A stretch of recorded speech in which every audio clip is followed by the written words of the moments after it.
What we were looking for in this study is just to look at the characteristics and the determinants of who lives close to their mother.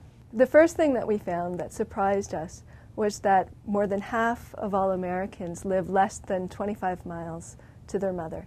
And because we always sort of think of Americans as being very mobile, and because we're coming from a culture in academia where everyone we know lives very, very far from their mother, we don't tend to think about people living down the street from their mother. There's also a factor with only children. So while we don't find a birth order effect, there's a strong impact of being the only child. And if you are the only child, you are much more likely to live close to your mother. Among single individuals, young men are much more likely to live with their mothers than single young women. For married individuals, it's married women. About 40% of couples live close to both mothers. 30% live close to neither. And then the rest are split exactly equal. Half live close to his mother and half live close to her mother. And I think that just those main findings surprised us. As an academic, I'm sort of an outlier. I live 5 miles from my mother-in-law. We were lucky enough to find jobs in my husband's hometown.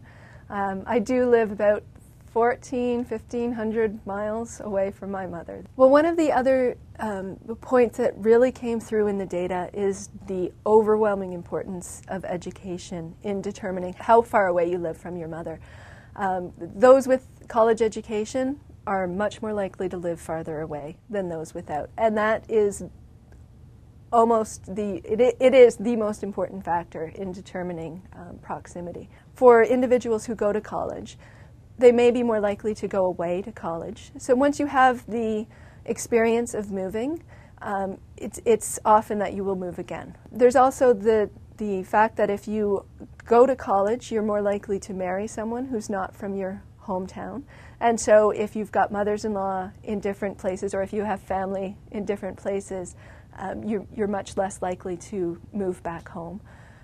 And also, those who have a college degree have a much wider labor market, and so they're more likely to move for a job if their job is more specific. 50% of couples where both have a college degree live far away from both mothers. On the other hand, 50% of couples where neither have a college degree live close, and so it's almost exactly opposite. We're focusing on mothers here and how close you live to your mother, because what we're interested in the larger picture are intergenerational transfers of care.